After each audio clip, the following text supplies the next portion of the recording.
Hi people, Marino Ravenberg here again as always, or as usual.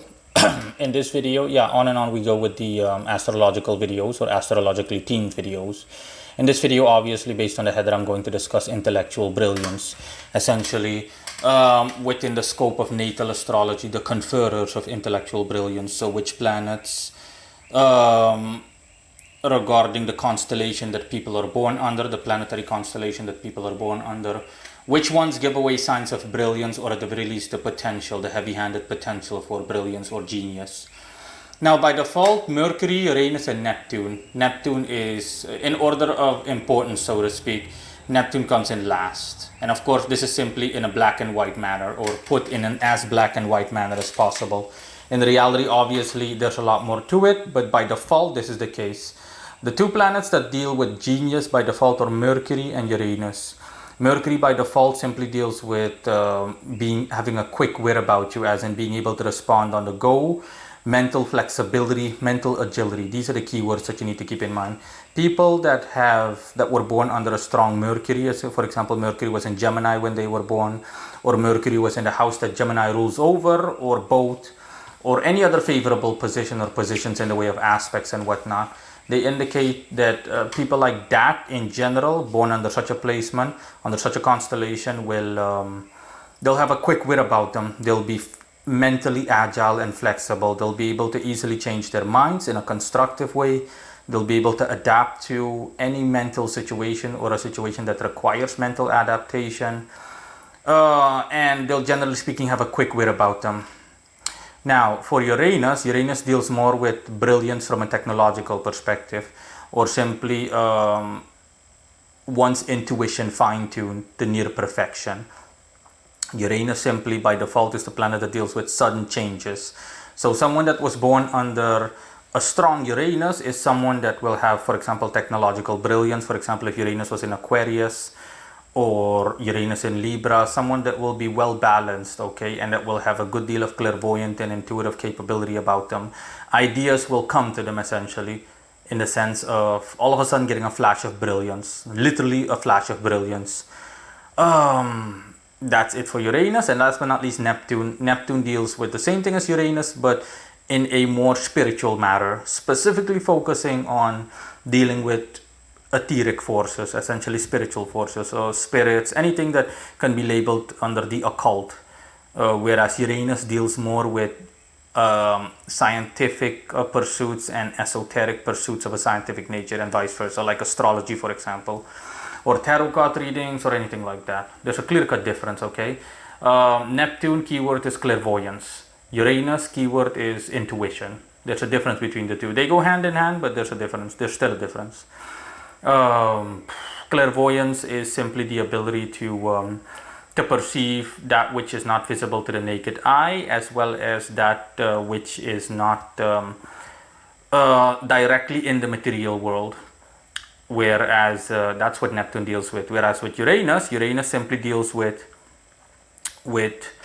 having a mental thought, or having an energetic impulse, a spiritual energetic impulse, or a spiritually energetic impulse come to you that automatically provides you with the sudden idea that will lead to a near brilliant or an outright brilliant or genius way of resolving any issue or matter. That's what intuition, generally speaking, stands for, okay? The same way that your intuition essentially also sometimes warns you that, hey, something bad is going to happen, etc. They go hand in hand with clairvoyance, but they're not the same. In any case, that's the difference, okay? As you can see, there's not a lot. They're very similar, but still not the same. Now, let's go over these things. Let's go over the points that confer brilliance in general. Jupiter in Gemini, for example, if someone is born under Jupiter in Gemini, if that's a big if the rest of the constellation supports it, if the rest, I say, of the constellation supports it, then yeah, someone like that will have a good deal of brilliance about them and will be quick in terms of communication and so on and so forth. If not, then the person will be like a jack of all trades but a master of none. The person will, when it comes to intellectualism, the person will have ideas that aren't really practical. They're good in theory, they're great in theory even, but they're not practical. And the person will end up scattering their energies left and right, and nothing will come of it in the end. Mercury in the third house or in Gemini? Yeah, I already said that. When Mercury is at its strongest, again, I don't need to say anything. I already said it a minute or so ago.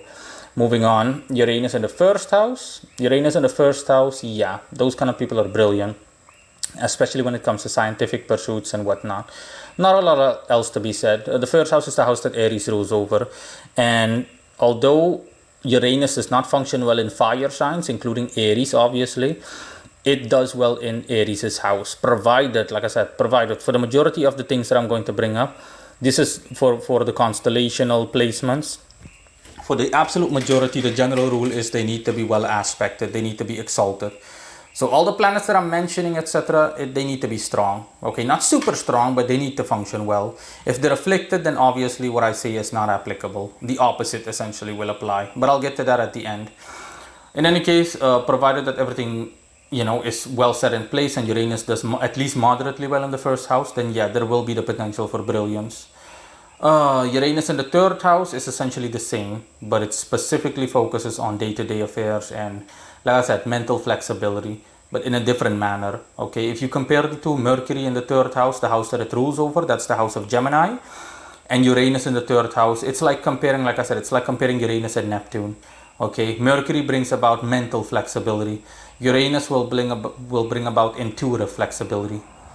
Moving on, Mercury conjunct the ascendant. Yeah, when Mercury is conjunct the ascendant, I already discussed this in the earlier video, essentially when I discuss aspects. But in any case, a conjunction, for people that don't know what a conjunction is when when a planet is close to another planetary point or similar, like the ascendant, also known as the rising sign. A conjunction is when it's close enough to be within a distance of 8 degrees. So it's expressed in degrees. For example, if Mercury is 10 degrees in Gemini and the rising sign, the ascendant, is at least 2 degrees in Gemini, then yeah, it counts as a conjunction in general. The closer the better, obviously. So yeah, Mercury conjunct the ascendant automatically gives away the same thing. It stands for brilliance. It stands for quick wit, the ability to communicate well, to be flexible, on the go mentally, you name it, okay? To be a mental powerhouse, but more, not so much based on potency, but rather based on flexibility, okay? Agile, keyword that you need to keep in mind is agility. Saturn conjunct Uranus, yeah, Saturn and Uranus, they do work well with each other as long as it's positive, in a positive way. So if Saturn and Uranus are doing at least moderately well, them being next to one another and forming a conjunction also brings about genius. Essentially, Saturn confers self-discipline, and Uranus, I already said what Uranus stands for. It simply stands for brilliance, but in the form of intuitive brilliance. Mercury sextile Jupiter, yeah. If Mercury is positively sextile Jupiter, generally speaking, any planet that's positively sextile Jupiter, keyword is abundance. Jupiter bestows an abundance of anything it comes into contact with. So Mercury being positively aspected to Jupiter, in this case a sextile, for people that don't know what a sextile is, it's a positive aspect that is applicable when two planets are within astrology, when they're 60 degrees removed from one another. So for example, if Mercury is 1 degree in Gemini and Jupiter is 1 degree in 1 degree in Leo, yeah, then that counts as a sextile.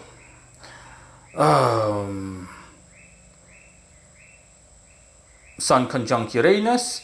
If the Sun overall stands for success and whatnot, so if the Sun is conjunct Uranus, then automatically the Sun empowers Uranus. The Sun essentially bestows the same traits that I said upon Uranus, but it boosts the brilliance.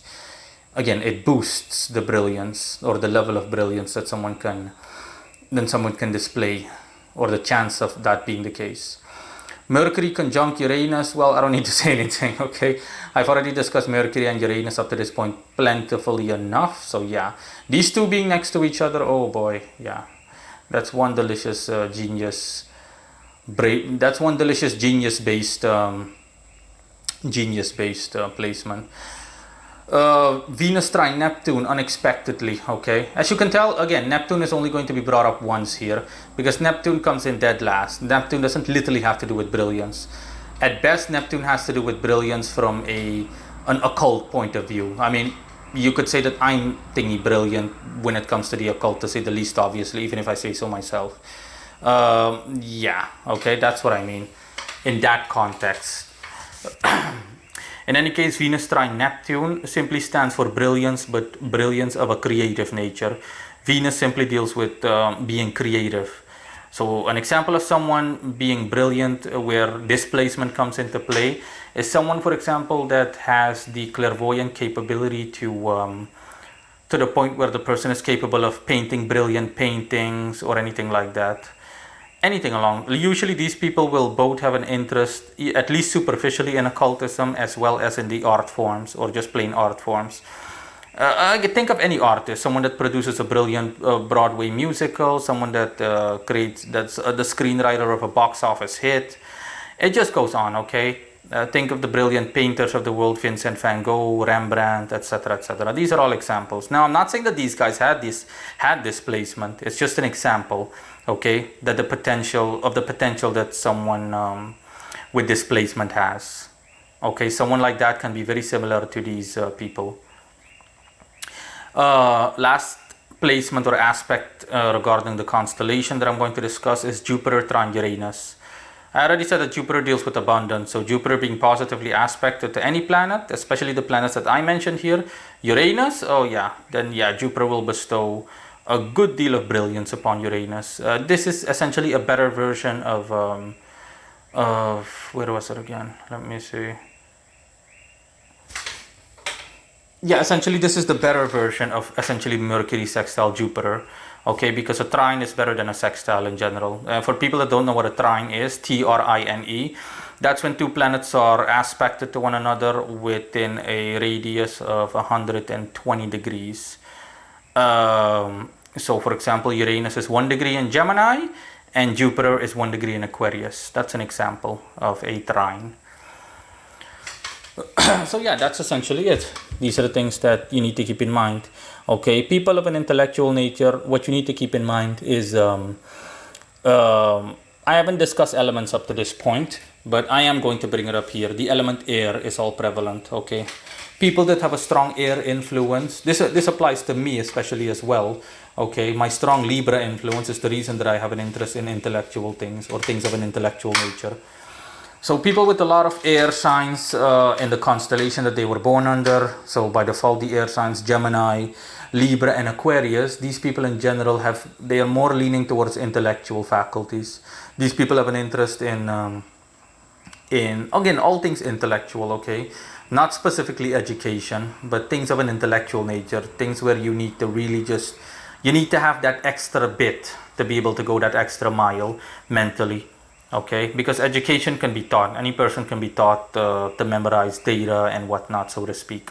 Okay, any person can be simply fed data, essentially, or force-fed data even, as in the same way that we all went to school, more or less, or the majority of us at least. But yeah, intelligence and education, a lot of people make that mistake. They're definitely not the same. As a matter of fact, they're polar opposites even, because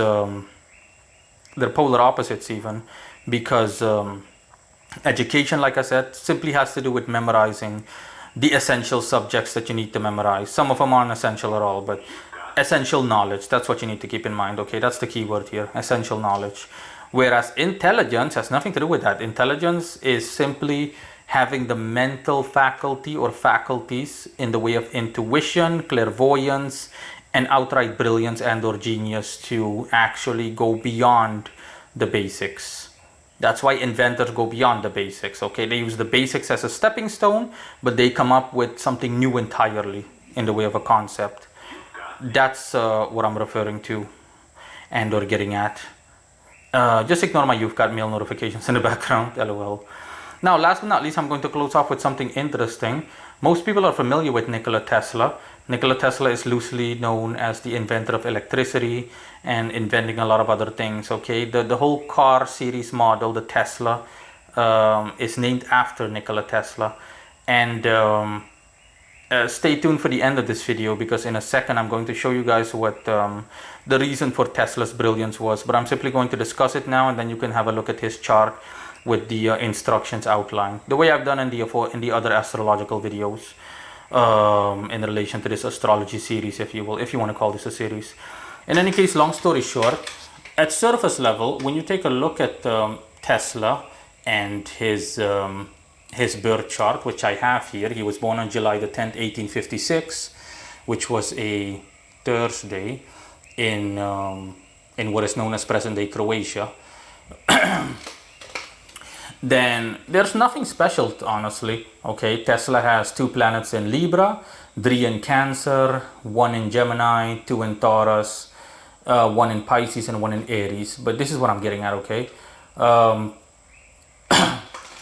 And he has a good deal of afflicted planets. The only planet that fits the stereotypical bill is Mercury. Mercury is in Gemini at its absolute strongest. That's an example for why Tesla was so brilliant, but that's not the only reason. In the chart that I'm going to show you, because that's an orrery chart I cast that conveys Tesla's situation, the questions in the top left corner speaks for itself. What made Tesla brilliant? Okay, and I'm going to read from my own thingy, from my own summary. Tesla was brilliant because he rejected religion that was dominant in his era, especially taking into account that his father was heavily involved in it. He suffered from psychosomatic ailments which brought about flashes of brilliance. For the rest, misfortunes in daily life and his ability for hard work, affinity for technology and integrity. Those are the reasons that made Tesla brilliant. So long story short, and again, if you do a background check on Tesla, you simply go over his wiki page. Everything aligns near perfectly. Tesla grew up in an era essentially, or at the very least in a household where religion was really just dominant. His father was a priest in the Orthodox Church or similar.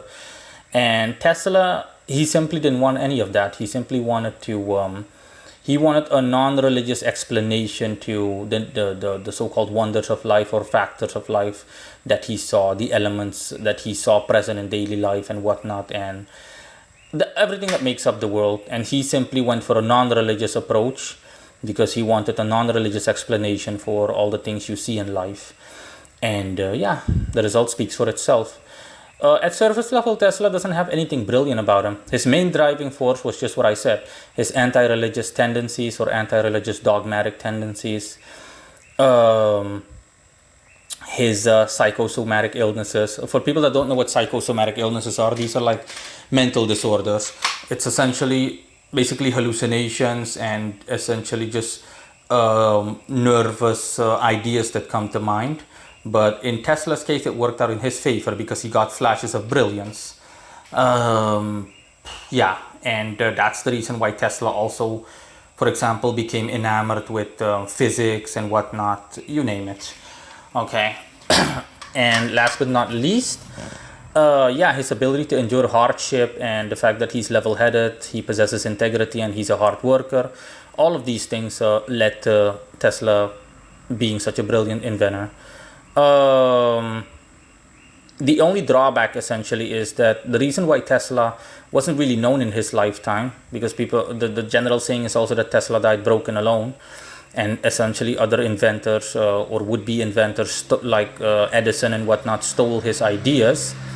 Bear in mind that everything that I'm saying right now that you can find online, that's subject to change. I'm simply saying, provided that everything I'm saying that I found in the way of information on Tesla, if that was indeed the case or is indeed the case, then you can see why Tesla is so thingy.